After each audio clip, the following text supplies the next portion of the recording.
সরকারের মধ্যে নানামুখী আলোচনা চলছে। ছাত্রদের নতুন দল নিয়ে যখন কানাঘুষা চলছে, ছাত্রদের নতুন দলের অভ্যন্তরে যখন রীতিমতো দ্বন্দ্ব সংঘাত শুরু হয়েছে, তখন সরকারে উপদেষ্টা পরিষদে পরিবর্তন আসছে, নতুন উপদেষ্টা আসছেন, এমন আলোচনা চারিদিকে শুরু হয়েছে।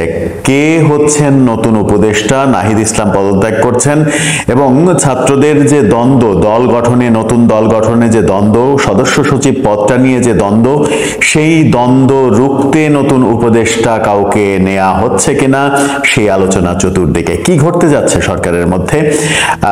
ছাত্রদের নতুন দল এবং সেখানে দ্বন্দ্ব চরম আকার ধারণ করেছে।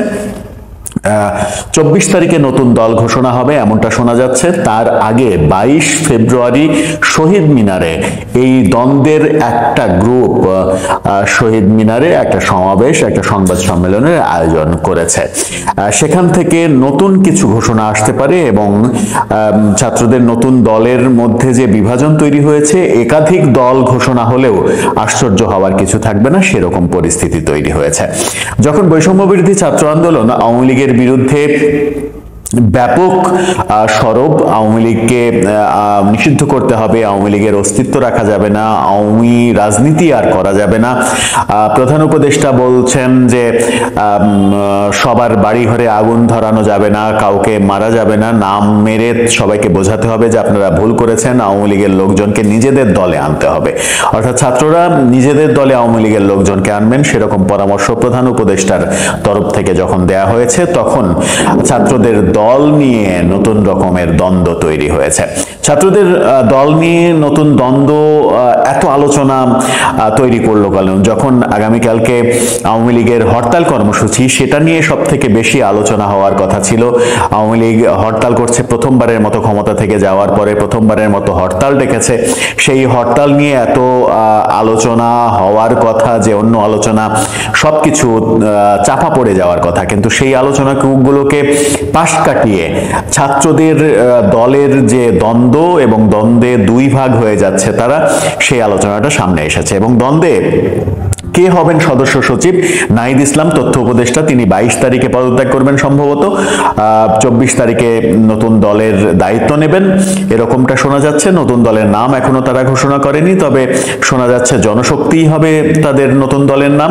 নাহিদ ইসলাম আহ্বায়কের দায়িত্ব নেবেন। সদস্য সচিব কে হবেন, সেই দ্বন্দ্ব যখন চরমে উঠেছে এবং সেই দ্বন্দ্বের কারণে দল ভেঙে যাওয়ার সম্ভাবনা তৈরি হয়েছে, দুটো দল তৈরি হওয়ার সম্ভাবনা হয়েছে, সেখানে সার্জিস আলম সুযোগ পাচ্ছেন না।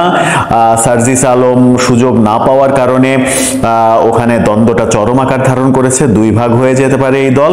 এবং আক্তার হোসেন শেষ পর্যন্ত নাগরিক কমিটির যিনি সদস্য সচিব, ডাকসুর সদস্য ছিলেন এর আগে, সেই আক্তার হোসেন, তার কথা উঠে আসছে, যদিও তাকে নিয়ে বিতর্ক তৈরি হয়েছে। তিনি মাদ্রাসা ব্যাকগ্রাউন্ডের ছাত্র, এর আগে সম্ভবত ছাত্র শিবিরের রাজনীতির সঙ্গে তিনি জড়িত ছিলেন।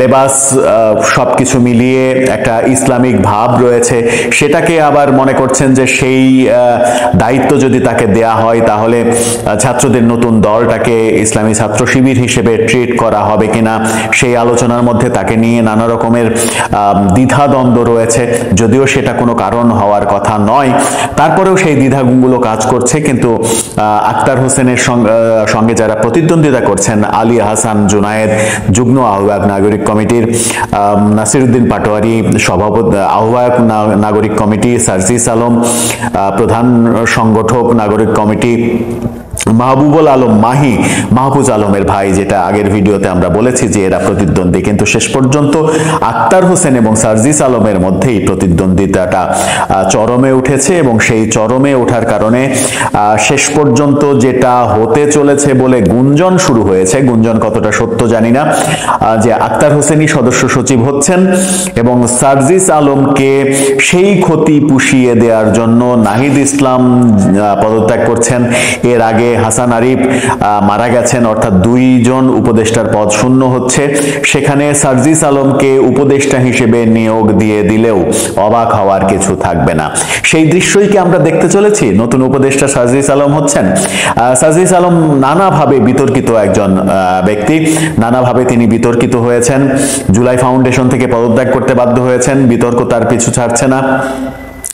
সার্জিস হাসনাতের বিরুদ্ধে বিতর্ক হচ্ছে, নতুন নতুন গাড়ি ব্যবহার করা, বিলাসবহুল জীবনযাপন করা, ফোনের মডেল চেঞ্জ করা, এই রকম ব্যাপারগুলো যখন আলোচনা হচ্ছে, তার বিয়ে সম্পর্কে তো আলোচনা হয়েছে, বিয়ে করেও একটা বিতর্কের জন্ম দিয়েছেন, টেলিভিশনের টক শোতে সেই সব উত্তরও তাকে দিতে হচ্ছে।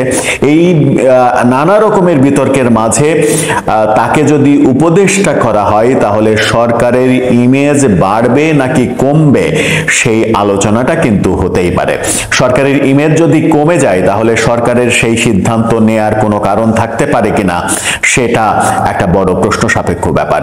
কিন্তু শোনা যাচ্ছে যে ছাত্রদের দলের মধ্যে যে বিভেদ তৈরি হয়েছে এবং বিভেদের ফলে 2 ভাগ 2 দল গঠন হতে পারে, সেরকম অবস্থা তৈরি হয়েছে এবং সেরকম অবস্থাকে ঠেকানোর জন্যই সার্জিস আলমকে উপদেষ্টা করার মতো সিদ্ধান্ত নিতে পারে এবং সরকারের তরফ থেকেই তাদের দ্বন্দ্ব নিরসন ঠেকানোর চেষ্টা করা হচ্ছে। খবরটা সত্য মিথ্যা সেটা সময়ই বলে দেবে। সেই সময়টা খুব বেশি দিন নয়, সেই সময়টা হয়তো এই মাসের মধ্যেই আমরা ব্যাপারগুলো একেবারে স্পষ্ট হয়ে যাব। ওইদিকে উপদেষ্টা নাহিদ ইসলাম পদত্যাগ করছেন, সেখানে মাহফুজ আলমকে তথ্য উপদেষ্টা করা হচ্ছে, এরকম খবর গণমাধ্যম দিচ্ছে, সেরকমটা হতে যাচ্ছে। হাসান আরিফের দায়িত্ব শেষ পর্যন্ত একটা দায়িত্ব আলী ইমাম মজুমদারকে দেওয়া হয়েছে, আর একটা দায়িত্ব প্রধান উপদেষ্টার দপ্তরে রাখা হয়েছে। সেই কারণেই এই শূন্যস্থানে অন্তত একজন নিয়োগের ব্যাপারটা ঘটতেই পারে, 2 জন নিয়োগের ব্যাপারও ঘটতে পারে, তবে একজন নিয়োগ হলে সেটা সার্জিস আলমই হচ্ছেন কিনা সেই প্রশ্ন থেকে যাচ্ছে। সব থেকে আলোচনার ব্যাপার এখন রাজনীতিতে হয়ে গেছে এটা। দর্শক, আপনার কি মনে হয় শেষ পর্যন্ত এই সার্জিস আলম তিনি কি সরকারের উপদেষ্টা হয়ে যাচ্ছেন? ছাত্র সমন্বয়ক থাকা অবস্থায় তার যে জীবনযাপনের যে মুড চেঞ্জ, যে বিলাসবহুল জীবনযাপনের সমালোচনা তার দিকে নানাভাবে তৈরি হয়েছে, সেখানে উপদেষ্টা হলে সেই সমালোচনাগুলোকে উতরে তিনি ভালোভাবে কাজ করতে পারবেন কিনা